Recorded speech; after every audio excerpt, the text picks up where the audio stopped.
So, Kristen, I was wondering if you could do me a favor. Can you break that pencil? Okay, awesome. You could break that pencil. Can you break these pencils? Are you sure? Come on, you put a little muscle in that. Come on. No, you're not. I heard it said once in an African proverb that, a stick on its own is easily broken, but a bundle of sticks is not. And you showed us that with this bundle of colorful pencils. Thank you. Thank you, thank you. A stick alone is easily broken. So we talk about our message today and our story from Ecclesiastes. The writer of Ecclesiastes, it's a little bit different. We spend a lot of time in the Gospels and in the letters from Paul, and they're letters. They kind of have a theme, and we have chapters that we're reading in the different letters, and it all kind of like goes together. Well, Ecclesiastes, if any of you have spent much time in Ecclesiastes, and maybe not too many of us have, but I see a few pastors out here, so I know some of you have. It's different. It's kind of like a teachable book, if you will, with snippets of good ideas that come together. And Ecclesiastes actually broken down means teacher. And so we have a teaching that's kind of just plunked in there about two are better than one.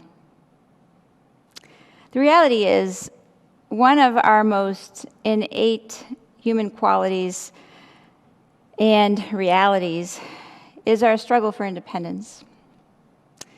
If you've ever been a parent, or if you've raised children, or have helped others to raise children, or you've been close to people who have raised children, and you've spent any time with a toddler, you're probably pretty familiar with the, no, Mama, I do it.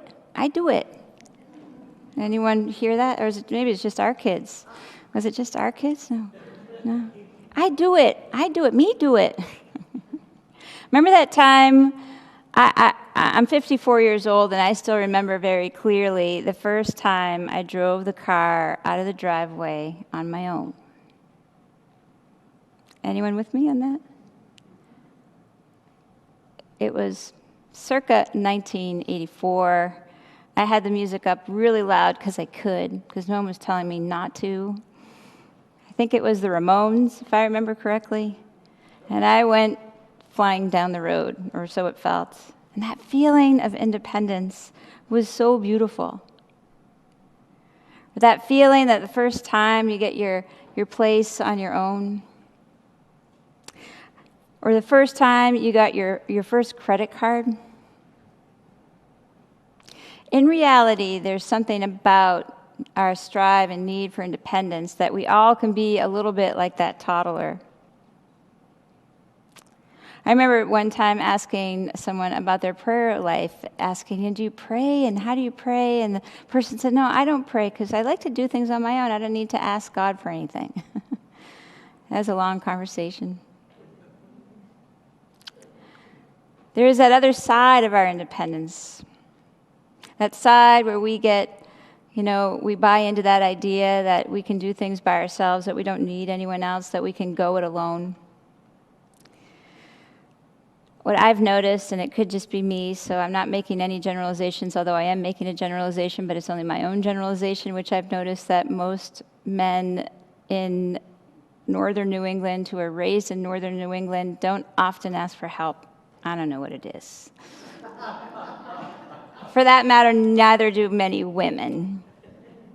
I remember the old adage, if you want something right, do it yourself. Done right, excuse me. If you want something done right, do it yourself. You knew it even though I didn't say it right the first time. Sometimes we see a son or a daughter, as they're leaving their family of origin, cast away everything their parents ever taught them just to assert their independence. Last week I met someone, and I have this thing about like people who are really good at math. I'm always like, wow, you're good at math, because that's never really been my thing. And I met this gentleman who was really good at math, and he was explaining to me how his dad was an engineer, and his mom had the same kind of mindset. And in their home, you were only allowed to be a certain way. Like his dad was like an MIT guy, like the serious engineering that kind of household. And everything was a straight, solid line, black and white, fitting in the box. That was just how they processed. And so this particular gentleman I met, who's a pastor, he's around my age, maybe a little older, and he said, I'm really good at math. I actually am really good at math, but he never really went that way. He just kind of shed all that aside, and he went into a much more creative way of living in the world, and he literally had to cast that aside to be able to have the independence he needed, and he literally moved across the country and has only just come back, and he was telling me a story, and I said, it occurs to me, I said, imagine, and this was before I was even thinking about this. This is just a God moment as I was then preparing for this. But I said, imagine what your life might have been if you didn't have to throw away those skills, but could just add on the other things that you're really inspired by and good at, the creative side. You could be a really wicked creative mathematician who inspired creative people to learn about math. Who knows, right? And he's like, wow, yeah, I hadn't thought about that. He was a living example of having to cast away things to get his own independence from his family. Many of us, and I'm certainly not calling out anyone in this room, no, I'm really not, but many of us refuse help even when we need it, right? Now, some of you are just looking away from me. Won't make eye contact. Some of us, you need that tutor in school, but you don't really want to admit it because you're embarrassed. Maybe you're someone who's continuing to live on their own, even when maybe your health is saying that you should consider doing something different, but gosh darn it, you're not going to.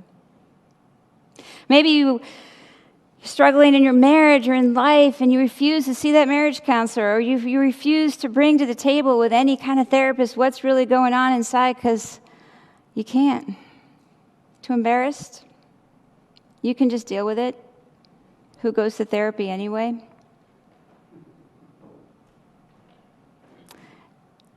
Being independent is not a bad thing. I don't want to say that. However, it has a way of getting distorted sometimes, doesn't it? We get these ideas that we don't need other people. I think over the last couple of years, as we've been living through a pandemic, there's been another epidemic going on in itself, and it's that epidemic of isolation and loneliness. If we're honest, it was there before the pandemic came. It just went on steroids as the pandemic came. And Ecclesiastes reminds us again that two are better than one, that we need each other. That when we can break away from the chains that hold us from reaching out to another to ask for help, that true immense healing can happen when we live in community. When we open ourselves up authentically to be in relationship with other people. God designed us this way. To live in community. There's strength in numbers. We need each other to thrive and survive.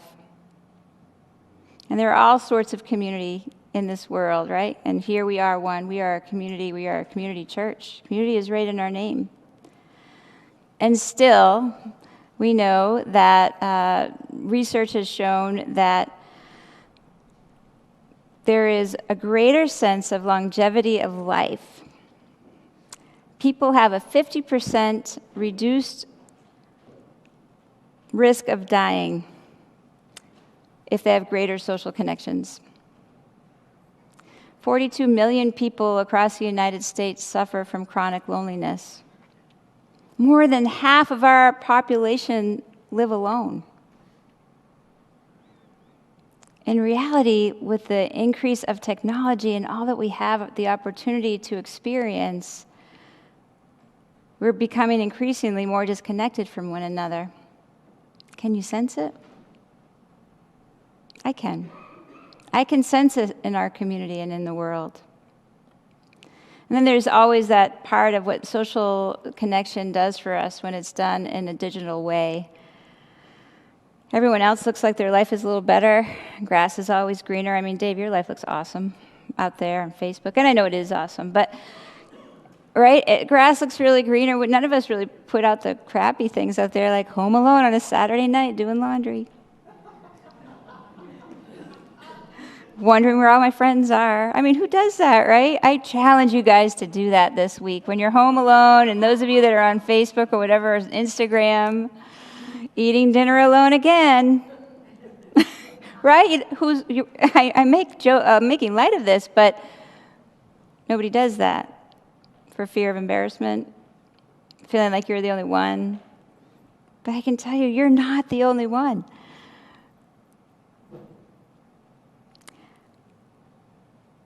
But we feel like we are. Sometimes when we find ourselves in this state of isolation, we find ourselves feeling a little stuck. And we feel this deep need to be known by someone. Maybe we've been in a friendship, close friendship that didn't work out. We've had those kind of relationships and we lost them. Or maybe, oftentimes even worse, you live among people, but you feel more isolated than ever because there's no warmth or connection. But they say a person who is aware they're isolated and lonely is better off than a person who keeps himself too busy, too distracted to even acknowledge that actually they're isolated and lonely. Because being aware of your own loneliness and isolation is the first step to moving forward from it, to be relieved of it. I've heard it said that loneliness is a holy, God-given ache for connection. Because we have been created by a triune God, Father, Son, Holy Spirit. I'll say it over and over, we are not meant to be alone. We are created to be with one another on the horizontal level and to be with God on the vertical level. And without loneliness sometimes, we wouldn't really know our true desire for connection and intimacy. But again, I don't know too many people that admit they're lonely. They're too embarrassed.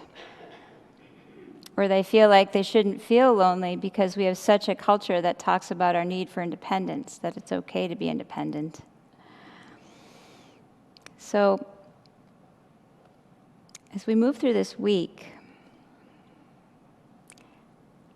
and I've told you about the obvious, about our need for one another, our need for community. And I know that this is a repeat for you guys. You already know that. Maybe you get too busy and you forget sometimes, but you know that. I want to challenge you this week to think about where you may be accidentally, for whatever it might be, isolating yourself. I'm going to challenge you today after church, every Sunday after church, and today the food is even better than usual because we have some golf tournament food down there. But every Sunday after church, our fellowship team, who's all about building community, hosts coffee time, snack time, time for conversation and food. I know for a fact some of you never go down there because you feel too awkward to walk into the room. So then I try little tricks and I do things like give you a job down there. You've probably figured out my tricks that way. But I challenge you to go down even without a job. Put a cup of coffee in your hand or a cup of water or lemonade or whatever we have. Just be down there. Talk to someone you've never spoken to before. So talk to someone you don't know. I challenge you all to go down a coffee hour today, even if you stay for 5 minutes.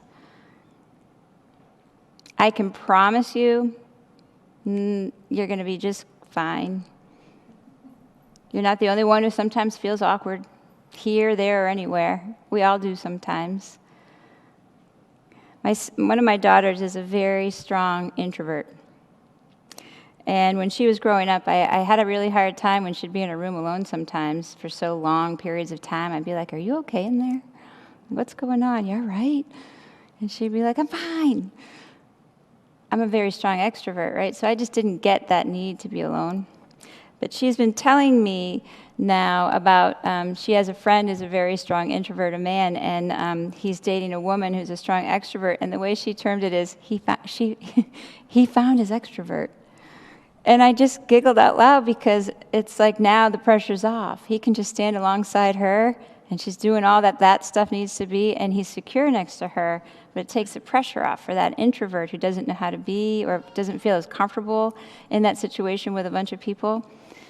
So anyone who describes themselves as an extrovert, could you raise your hand? Colin White, come on, raise that hand. Come on, some of you are not being honest up there. I know some of you are extroverts or wicked comfortable chit-chatting with people you don't really know. We'll just call it that.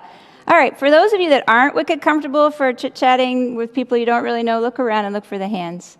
There's lots of us. Just come stand beside and find your extrovert. I'm a pretty strong extrovert, and if you haven't noticed, I will introduce you to everyone and get you all set up. And many of us do that. Come to coffee hour. If you find yourself feeling alone and feeling isolated and not feeling like you know a way to connect or can connect, that you're not the cool kid, come and connect. Lean on your extroverted friends and help them. Let them help you. After coffee hour today, several of you are going on a hike. If you'd like to join Sheila Fellowship Group, a simple hike, 1.5 miles, I think you said. Am I right? 1.5 hours, maybe. Anyway, not hard, simple. Talk to Sheila.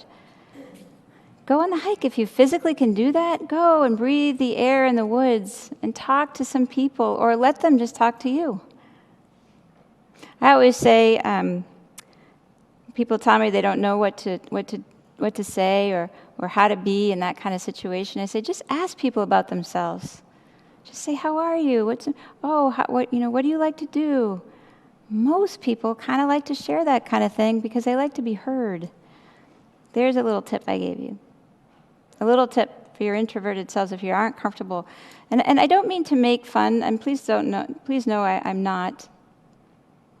I'm trying to acknowledge that there are different kinds of people, and not everyone is comfortable in that kind of situation. It doesn't mean they're less friendly or that the need is less. We all need connection in the way that we need it. So I hope you find it this week and every week moving forward. I hope you find a way to make community for yourself, because that's where the sweet spot is. You'll find God in community. Sometimes I say the only gospel that another person will read is the way you work with them, the way you live with them, the way you talk to them as a follower of Christ. So may you find that connection. May you find God. May it be so. God bless you.